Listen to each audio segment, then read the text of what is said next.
एक लड़का। Student motivational story in Hindi. दोस्तों, ये कहानी है एक ऐसे लड़के की जो पढ़ाई में एवरेज था, पर वह अक्सर टाइम पास करना और अपने दोस्तों के साथ मोबाइल खेलना, यह उसकी आदत बन चुकी थी। और उसकी माँ की तबीयत भी ठीक नहीं रहती थी, और वह गरीब परिवार से था, और घर की हालत बद से बदतर थी। यानी अगर कोई मेहमान आ भी जाए तो उसको बैठने तक की जगह नहीं होती थी। एक बार उसका दोस्त उसको बुलाने के लिए आया कि चल कहीं चलते हैं। वो दोस्त पहली बार उसके घर पर आया था, तो वह घर के हालत को देखकर दंग रह गया। तो उसने पूछा, क्या तुम यहाँ पर रहता है? वह वाला, हाँ, मैं यहाँ पर रहता हूँ। फिर बोला कि क्या है, तेरा घर है? वह बोला कि हाँ, यह मेरा ही घर है। दोस्त, मतलब तू ऐसी हालत में रहता है? वह बोला कि हाँ, मैं ऐसे ही हालत में रहता हूँ।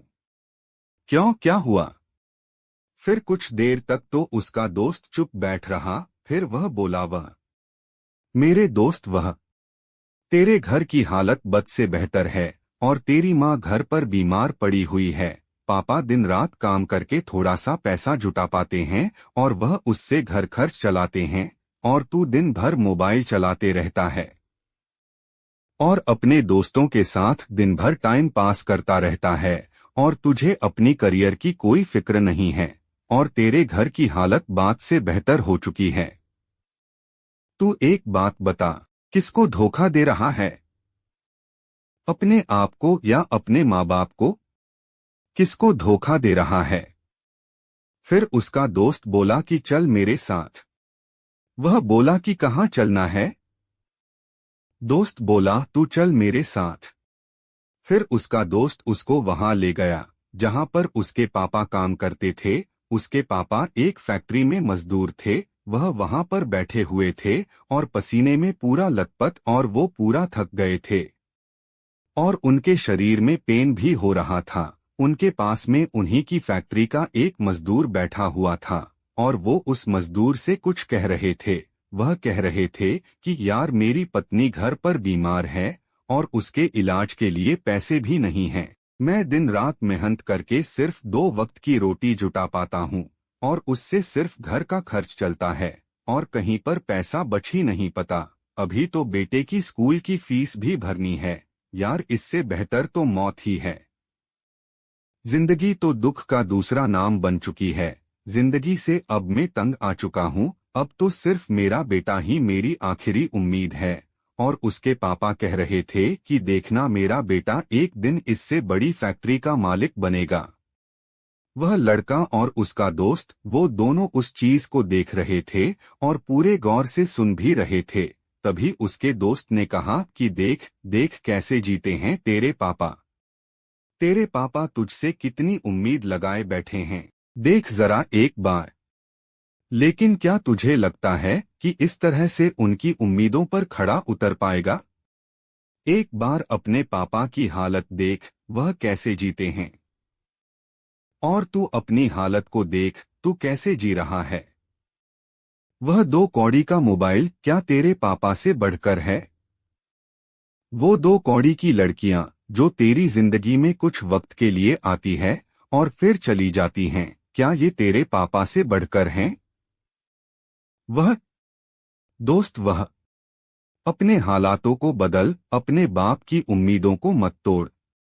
यह सब देखकर और उसके दोस्त की बातें सुनकर उसके खून के आंसू टपक पड़े, और उसने उसी वक्त ये तय किया कि जिस फैक्ट्री में मेरे पापा काम करते हैं, आने वाले 5 साल के अंदर अंदर मैं इससे भी बड़ी फैक्ट्री खड़ा करके दिखाऊंगा। और उसके अंदर से चिक उठी थी कि मुझे कंपनी का मालिक बना है, एक बहुत बड़ी कंपनी का मालिक बना है, लेकिन नौकर नहीं बना है। फिर वह अपने मकसद को हासिल करने के लिए दिन में 10 से 10 घंटे पढ़ने लगा, और उसके दिमाग में सिर्फ एक ही मकसद था कि मुझे बहुत बड़ी कंपनी का मालिक बनना है। और उसके लिए मुझे क्या करना होगा? उसके लिए मुझे पढ़ना होगा, और मैं पढ़ूंगा। कोई मई का लाल ऐसा नहीं है जो मुझे रोक सकता है पढ़ने से। और आखिरी के सिर्फ 1 महीने में पढ़कर पूरे स्टेट में टॉप कर दिखाया। सब लोग हैरान हो गए कि यह कैसे हो गया। सबके आंखें फटी की फटी रह गई। सब लोग दंग रह गए कि ये पॉसिबल कैसे हो सकता है। फिर उसका इंटरव्यू हुआ और उसको पूछा गया कि यह सब कैसे हासिल किया। तब उसने कहा कि मुझे जिंदगी में कुछ नहीं चाहिए, मुझे तो सिर्फ अपने पापा के सपनों को पूरा करना है। मेरे पापा का सपना है जिस फैक्ट्री में वह काम करते हैं, मैं उससे भी बड़ी फैक्ट्री का मालिक बनकर दिखाऊं। मैं इसी सपने को लेकर इतना पढ़ पाया और अपने पूरे स्टेट में टॉप कर पाया। दोस्तों, यह हो सकता है कि आप इस कहानी की शुरुआती हिस्से को अपने आप से रिलेट कर पाओ। इंडिया में मैक्सिमम लोग या तो मिडिल क्लास फैमिली से बिलोंग करते हैं या फिर पुअर फैमिली से बिलोंग करते हैं। हर बच्चे को पापा बहुत ही संघर्ष करके उसे पढ़ाते हैं।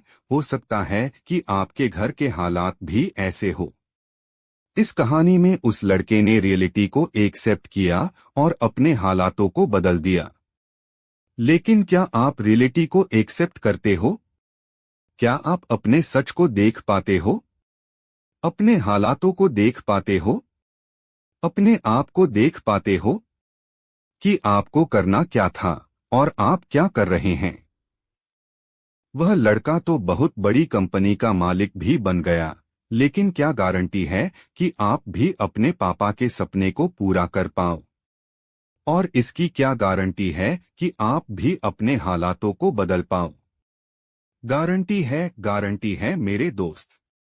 जब आपके अंदर से एक चीख निकल कर आएगी कि मुझे पढ़ना है और मुझे सिर्फ इसलिए पढ़ना है कि मैं अपने हालातों को बदल पाऊं, और जिस दिन आपके अंदर से आ गया न कि मुझे पढ़ना है और सिर्फ इसलिए पढ़ना है कि अपने हालातों को बदलना है और अपने मम्मी पापा के सारे सपनों को सच करना है, जिस दिन आपके अंदर से आवाज आ गई, उस दिन से तो यह चीज तय है कि आप अपने हालातों को बदल दोगे, अपने माँ बाप के सारे सपनों को सच कर दोगे। बस जरूरत है तो एक अंदर से आवाज की। दोस्तों, बहाने तो हर कोई बनता है, बहाने बनाने से कुछ नहीं होगा। हर वह इंसान बनाता है जो कायर होता है। हम कहते हैं न कि मेरा मन नहीं लगता, मुझे आलस आ रहे हैं, मुझे मैथ्स मुश्किल लगते हैं, मुझे साइंस मुश्किल लगता है, मुझे वह मुश्किल लगता है, मुझे यह मुश्किल लगता है। यह सब कुछ छोड़ो, कुछ भी मुश्किल नहीं है। जरा जाके पूछो टॉपर से कि तुझे क्या मुश्किल लगता है। तो हमेशा एक ही चीज सुनने मिलती है कि पढ़ने वाले के लिए कोई चीज मुश्किल नहीं होती, कोई टॉपिक मुश्किल नहीं होता और कोई सब्जेक्ट मुश्किल नहीं होता।